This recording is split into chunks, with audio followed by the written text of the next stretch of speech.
The legend of King Solomon whispers of unparalleled wisdom, a golden age of peace, and a magnificent temple. But what if that story is a carefully constructed veil? What if Solomon, far from being a benevolent ruler, was actually a pawn, or perhaps even a willing participant, in the establishment of a power system so insidious it continues to shape our reality today? Ancient texts, deliberately purged from our Bibles, speak of rituals and pacts that paint a far darker picture. Sigils, once hidden in plain sight within arcane orders, now begin to reveal their true, chilling purpose. And the sacred ground where his temple rose, a nexus of unseen energies, was no accident. It was chosen. From the very stones of that foundation, 72 entities were bound, their influence seeping into every facet of human existence. Their names, their natures, and the method of their subjugation hold the key to a hidden war for consciousness. This isn't just history, it's a blueprint for control, a matrix woven into the fabric of our modern world, and the first thread we must pull is the one tied to Solomon's infamous throne. The truth about his reign is a shadow that stretches across millennia, and understanding its source is the first step to reclaiming our own power. But first, we must understand the agreement struck, the pact made beneath the gaze of a veiled deity, a pact that set the stage for everything that followed. The pact made, it said, wasn't just a matter of political alliance or divine favor. It was a transaction, a deep agreement forged in a space where spiritual and material realms blur. Imagine a king, not just ruling a kingdom, but negotiating with forces beyond human comprehension. The whispers in these forbidden texts speak of an entity, a presence that offered Solomon dominion, unparalleled knowledge, and the power to command, in exchange for something far more profound than earthly riches. This exchange, this covenant, is hinted at in the very architecture of his purported works, in the symbols attributed to him. It's as if the very stones of his palace and his future temple were imbued with the essence of this agreement, a constant reminder of the price paid for power. But what was this unseen force that sought to intertwine its will with humanity's nascent civilization? And what did it truly demand? This initial understanding of Solomon's ambition, tinged with the unsettling aura of a dark bargain, leads us directly to the names of those allegedly brought under his control, names that are far more than just labels, names that carry hidden meanings and a chilling resonance. The 72 names attributed to the spirits Solomon supposedly controlled are not merely descriptive titles. They are vibrational keys designed to evoke specific frequencies and influence consciousness. When we look beyond the biblical narrative and delve into those texts deemed heretical, a startling pattern emerges. These names, far from being Hebrew, bear linguistic roots that stretch across ancient Mesopotamia, Egypt, and even pre-Sumerian languages.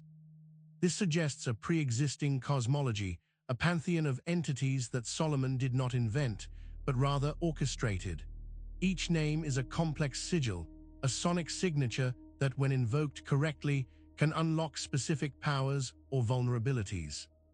The idea that these were simple Hebrew demon names is a deliberate misdirection, a theological camouflage. The true power lay not in their supposed Hebrew origin, but in their inherent phonetic encoding, a form of spiritual technology. And real quick, make sure to subscribe and hit the notification bell for more videos. Now let's keep going. And the sheer number, 72, often associated with divine emanations in other traditions, hints at a deeper, more structured system of influence than mere demonology suggests. But the ultimate purpose of these names, their categorization and their intended function, remains veiled, leading us to question the very foundation of Solomon's famous temple. The foundation of Solomon's temple, the very bedrock upon which his legacy was built, was chosen with meticulous, almost obsessive precision. It wasn't just a hilltop. It was a nexus, a convergence point of Earth's natural energies, what we now understand as Lee lines. Imagine these lines as invisible rivers of power flowing through the planet, and Solomon's temple was strategically erected at a major intersection, a cross point. This wasn't accidental. It was a calculated move to harness and amplify the Earth's inherent spiritual currents. The placement was designed to create a conduit, a direct link between the terrestrial plane and something far more ethereal. The ancient understanding of geomancy, the art of reading and manipulating Earth energies, was clearly at play. This energetic hub amplified the effects of any ritual or operation performed there, making the temple itself a massive spiritual amplifier.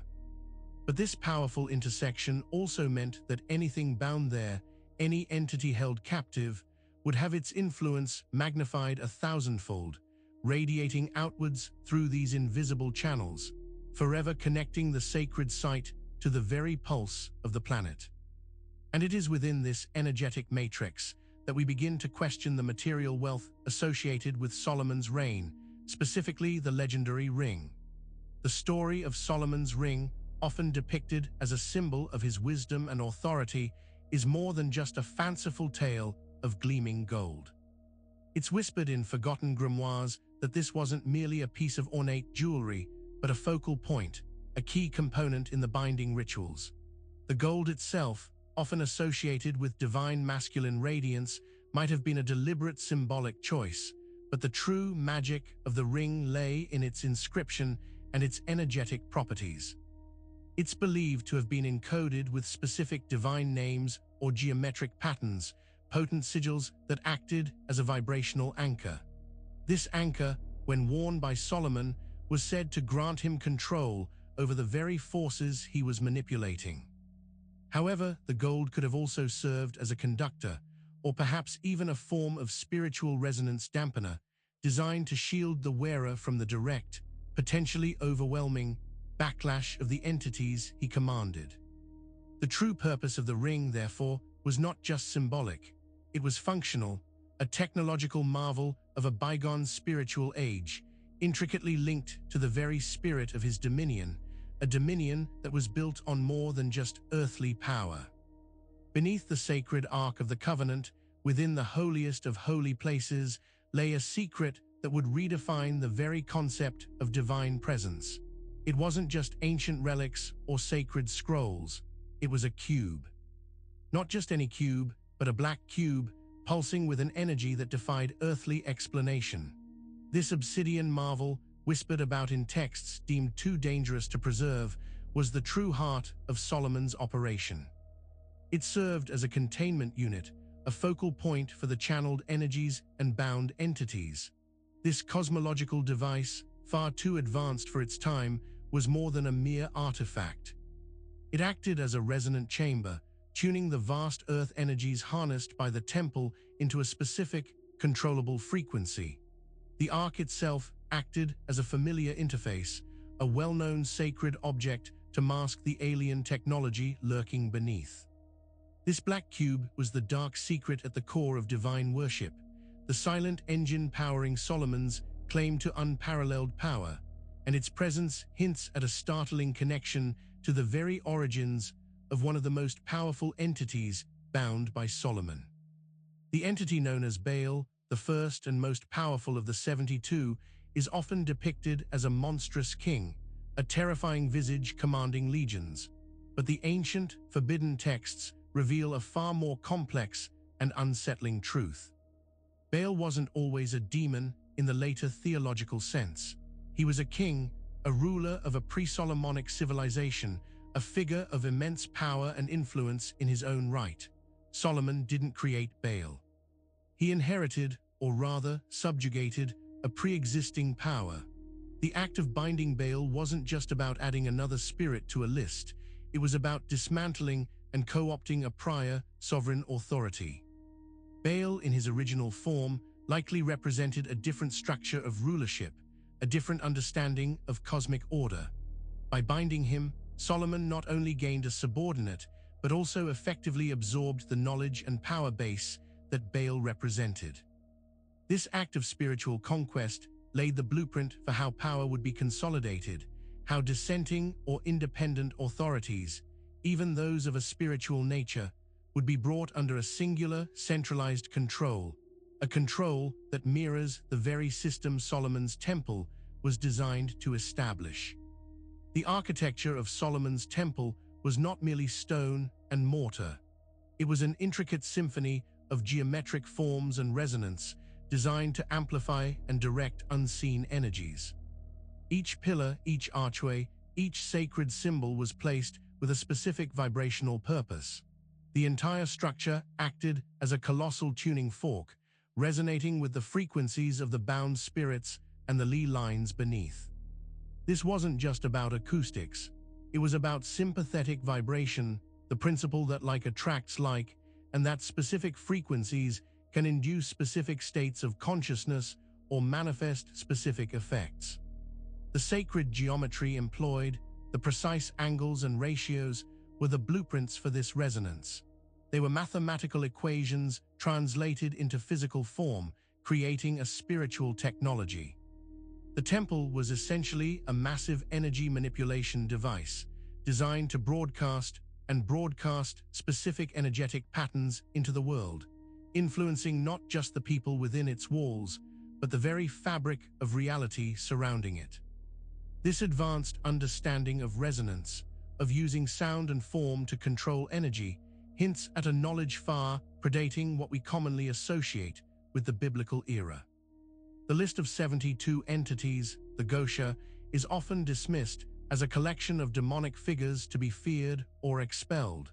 However, these are not simply individual monsters. They represent political and social archetypes, forces that govern human interaction and societal structures. Each demon described in the Gosha corresponds to specific domains of influence. Powers of persuasion, control over resources, manipulation of information, the instigation of conflict or harmony. When Solomon bound them, he wasn't just locking away evil beings. He was capturing and repurposing the fundamental dynamics of power that shape human civilization. He was, in essence, creating a spiritual bureaucracy, assigning specific roles and responsibilities to these entities, integrating them into a hierarchical system that would then be projected outward. The Gosha, therefore, can be viewed as a symbolic map of pre-existing power structures that Solomon sought to annex and control. This transformation of primal forces into a structured, hierarchical command system reveals a profound understanding of social engineering, laying the groundwork for a control matrix that would extend far beyond the temple walls. The binding of these 72 entities was not achieved through brute force or literal chains. The true method, according to the esoteric traditions, was an advanced application of sonic technology and vibrational manipulation. Solomon, armed with this ancient knowledge, used specific vocalizations, precise frequencies, and resonant harmonics to align and subdue the will of these powerful beings. These weren't incantations in the modern sense, but rather a sophisticated form of sonic programming. Each sound carried a specific intent and vibrational signature that could override or harmonize with the natural frequencies of the entities, effectively bringing them into alignment with his will. This highlights a forgotten understanding of how sound and vibration are fundamental forces, capable of influencing not just matter, but consciousness itself.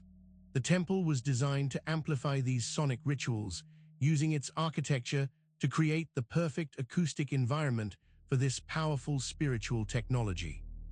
This method of control, relying on resonance rather than coercion, suggests a deeper, more subtle form of dominion, a mastery over the very essence of being. The narrative surrounding the divine light, or the presence of Elohim within Solomon's temple, as presented in mainstream scripture, serves as a powerful yet deceptive counterpoint to the true energetic operations occurring. This light was often interpreted as a sign of God's favor, a radiant manifestation of divine power. However, within the context of the forbidden texts and esoteric understandings, this phenomenon might represent something far more manufactured. It could have been an artificial frequency, a carefully tuned electromagnetic field generated by the temple's core machinery designed to mimic a divine presence. This created illusion would have served multiple purposes. To legitimize Solomon's rule, to awe and control the populace, and perhaps most critically, to obscure the darker, more manipulative energetic work being conducted. It was a brilliantly executed spiritual illusion, a false mirror reflecting a desired divine image while hiding the underlying mechanisms of control and subjugation. This manufactured divinity, therefore, becomes a cornerstone of the deception, masking the true nature of the forces Solomon commanded. The orientation of Solomon's temple towards the rising sun was not a mere aesthetic or religious convention. It was a deliberate alignment with a fundamental cosmic cycle, a point of power harnessed for specific purposes. The rising sun symbolizes new beginnings, awakening, and the infusion of solar energy, a potent force in spiritual traditions worldwide. By facing the temple in this direction, Solomon was actively aligning his operations with this influx of solar power, essentially charging the temple and its bound entities with this potent, life-giving energy. This solar alignment would have amplified the effects of the sonic rituals and the Lee-line nexus, creating a powerful synergy. However, this focus on the rising sun also hints at a duality. While the sun brings light and life, its energy is raw and can be wielded for various ends. The chosen orientation was essential for channeling this power, but the ultimate intention behind its application, whether for genuine spiritual elevation or for further control, remains a critical question, one that leads us to consider the visual markers of authority within the temple's hierarchy. The elaborate robes worn by Solomon and his priests were not simply ceremonial attire. They were encoded garments, imbued with symbolic and energetic significance, acting as a visual representation of their authority and connection to the bound powers. These robes, often depicted in rich colors and intricately embroidered with specific symbols, were likely designed to resonate with the frequencies of the entities being channeled and manipulated. They acted as a form of spiritual armor, shielding the wearer from the direct influence of the powers they commanded, while simultaneously broadcasting their station and their command. The specific colors, the patterns, and the materials used would have all served to attune the wearer to particular energetic signatures, establishing a distinct hierarchy and operational capacity within the temple's complex system. These weren't just fashion statements. They were wearable spiritual technology, visual manifestations of spiritual rank, and a vital component in the complex theater of spiritual dominion. The throne of Solomon was far more than a seat of earthly power. It was a sophisticated interface device, a nexus point designed to bridge the physical and spiritual realms. Envisioned not as a simple chair, but as a technologically advanced platform, it allowed Solomon to directly commune with, command, and control the 72 bound entities. The elaborate descriptions of its construction, incorporating precious metals and intricate carvings, hint at its true function as a conduit for channeling and modulating subtle energies. It was a spiritual console, a divine interface through which Solomon could access and direct the vast network of powers he had amassed. This throne was the epicenter of his operation, the point where the will of the king met the power of the spiritual forces, and the fabric of reality could be influenced. Its presence underscores the idea that Solomon's reign was not merely human governance, but a complex dance with forces that transcended the material world, a dance that was meticulously documented by dissenting voices from antiquity. The Gnostics, those ancient mystics who sought a deeper, more personal understanding of the divine, were acutely aware of the manipulations at play within the burgeoning religious and political structures of their time. They recognized the inherent dangers of external authority and the illusion of salvation offered by systems that required intermediaries and elaborate rituals. Their warnings, preserved in fragmented texts and whispered traditions, spoke of false creators, deceptive demiurges, and the importance of inner gnosis, direct spiritual knowledge, as the only true path. These warnings directly challenged the narrative of Solomon and his temple. The Gnostics saw the temple not as a house of God, but as a sophisticated mechanism of control, its elaborate structure and its purported divine favor serving to bind souls rather than liberate them. Their insights into the deceptive nature of power structures were largely ignored, dismissed as heresy, but they held a critical truth about the true intent behind these powerful ancient endeavors. The chilling truth behind the famous Seal of Solomon, the hexagram or Star of David, is that it was never intended as a symbol of divine protection or benevolent wisdom. Instead, it was a sigil of containment, a visually encoded representation of the binding ritual itself. This geometric pattern, when understood in its esoteric context, acted as a spiritual cage, a powerful symbolic representation of the forces Solomon subjugated. Each point of the star, each triangle, represented a specific energetic alignment or a facet of the bound entity's power, all converging inwards, directed towards a central point of control. It was a master key, a symbolic blueprint for the entire operation, designed to project authority and maintain the integrity of the control matrix. The hexagram's true power lay not in its aesthetic symmetry, but in its function as a powerful conjuration and containment sigil, a constant, visible reminder of the spiritual hierarchy Solomon had established and the price paid for such dominion. The destruction of Solomon's magnificent temple, an event shrouded in conquest and lament, might not have been the end of a divine project, but a deliberate, calculated reset. Its demolition, often attributed to foreign invaders, could have been orchestrated as a necessary step to prevent the power it wielded from being fully understood or potentially reclaimed by those who sought genuine liberation. Imagine the temple as a beacon of a specific, often manipulative, energetic frequency. Its destruction would serve to disrupt that signal, to scatter the accumulated power, and to allow for the re-establishment of a control matrix on a new foundation. The lament for its loss, the longing for its return, could be a programmed response, a subtle echo of the original intent, ensuring that the idea of such a powerful centralized spiritual authority would persist. This cyclical destruction and rebuilding of power structures hints at a long-term strategy, a method for perpetually influencing humanity's spiritual trajectory, ensuring that the original pact and its purpose would endure, even if the physical temple was no more.